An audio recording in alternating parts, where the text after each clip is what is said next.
SNS에 나타난 다크나이트인데요. 초등학교 교사 사망 사건과 관련해 가해자로 지목된 학부모의 신상 정보. 소셜미디어의 한 계정엔 눈에는 눈, 이에는 이로 잘못을 일깨워주고 싶다는 글과 함께 민원을 제기한 걸로 지목된 학부모의 신상을 폭로하는 SNS 계정까지 등장하면서 가해 학부모로 지목된 사람의 사진과 개인 연락처, 그리고 아이들 사진까지 공개됐습니다. 이런 사적 응징이 적잖은 지지를 얻고 있는 겁니다. 괜찮아, 나 촉법이야. 할 줄 해봐. 예, 촉법 나이트. 이게 뭔지에 대해서 조금 좀 설명이 좀 필요할 것 같긴 합니다. 예. 최근에 이제 그 선생님들께서 네, 맞아요. 좀 괴로움을 겪으시다가 이제 극단적 선택을 하시는 그 원인이 이제 그 학부모들의 이제 악성 민원이죠. 그렇죠. 바로 그러한 악성 민원을 제기한 학부모들의 신상을 공개하는 SNS 유저. 그 사람의 별칭이 이제 촉법 나이트입니다.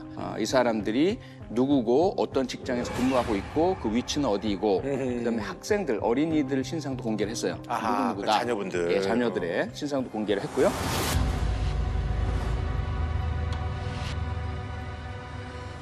그러면서 본인의 정체를 10살, 초등학교 5학년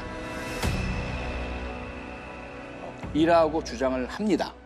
자기가 촉법 소년이다 이렇게 하고 있는데 그러니까 배트맨 나이트의 그 나이트, 다크 나이트의 다크나이트와 나이트의 예, 네, 다른 사람들이 붙여준 별명이고요. 이 계정이 인별그램에서 먼저 생겼고요. 그 중에서도 메인 계정, 주된 계정의 팔로워가 한 6만 명 정도 되고 이런 상황이죠. 온라인상에서 과연 이 부모가 과연 누구냐 막 이렇게 찾고 있던 중에 이 촉법 나이트가 나타나가지고 소위 이제 좌표를 찍으면서 이제 촉법 나이트 본격적인 섬하기 시작이 된 거죠.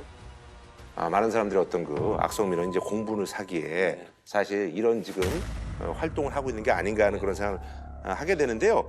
요 이제 민원에 대해서 좀 소개를 좀 해주시죠. 지금 촉법 나이트가 주목하고 있는 사건은요. 우선 이 의정부 초등학교 사건인데 소위 말해서 페트병 사건이라는 게 발생을 합니다.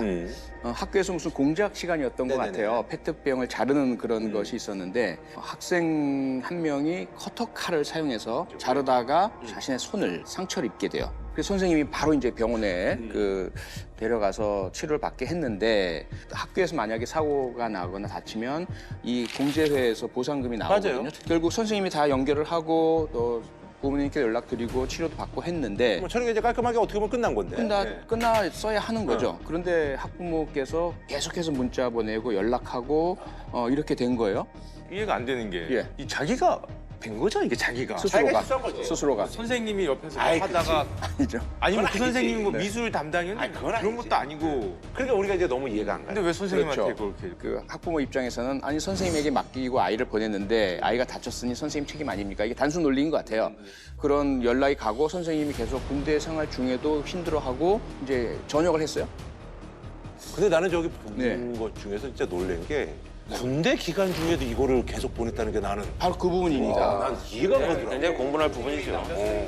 선생님이 견디다 못해서 제가 치료비로 월 50만 원씩 10달 보내드리겠습니다. 이렇게 해서 한 달에 50만 원씩 8번, 총 400만 원 보내게 됐고요.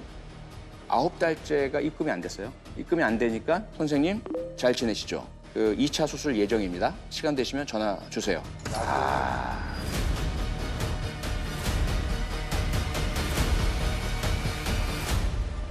내용이 뭐 달라 이런 그런 게 아니라 교묘하게 보냈다는 그렇죠. 거죠.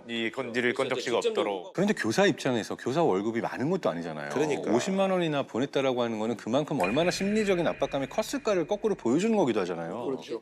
이게 한두 번 정도가 아니에요. 지금 9차례나 보냈잖아요. 예. 이거는 받을 의사가 없었다라고 보기에는 진짜 힘든 상황이에요. 그러니까요. 저는 여기서 악성 민원이라고 부른 것도 잘못된 것 같아요. 왜냐면 민원은 관공서에 넣는 거고 정부에 넣는 거잖아요. 선생님이 개인으로 받아야 되는 민원이 아니고 그냥 괴롭히는 거예요. 그래 학교가 받아야죠. 학교가 받아야죠. 학교 행정실이 받아야 되는 걸 왜 개인이 받아요? 그러니까 지금 네 분 모두 이렇게 공분하시듯이 이런 사실이 알려지니까 일반 네티즌들 어떻겠습니까? 다들 정말 엄청난 그 분노를 표시하시면서 그 이후에 이 촉법 나이트가 이 학부모의 신상을 딱 공개하니까 엄청난 반응이 쏟아진 거죠.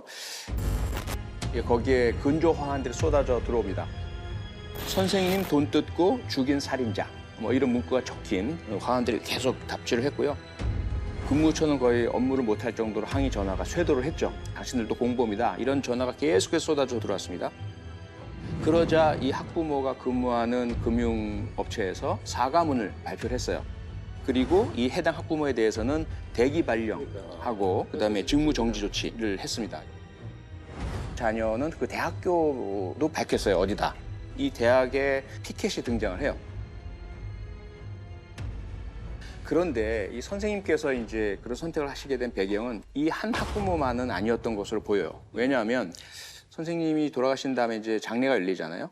장례식장에 어떤 학부모가 거의 난입하다시피 찾아왔어요. 그 사연을 보니까 왜 그랬나 했더니 이 학부모가 자기 아이가 장기 결석을 했는데 결석 처리가 안 되도록 해달라라는 말도 안 되는 얘기지. 말도 안 되는 요구를 했는데 선생님이 들어드리지 않았죠, 당연히. 그러다가 이제 어느 날 오늘 우리 아이가 감기가 걸려서 조퇴합니다라고 문자를 선생님에게 보내요. 근데 선생님이 이미 돌아가신 후라서 답을 못 하시잖아요.